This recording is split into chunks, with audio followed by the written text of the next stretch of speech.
remove an app from your home screen on Samsung Galaxy S24 Ultra, find the app on your home screen you like to remove.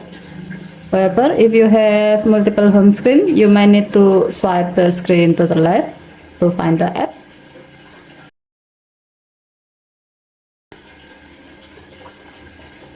Now, long tap the app you like to remove,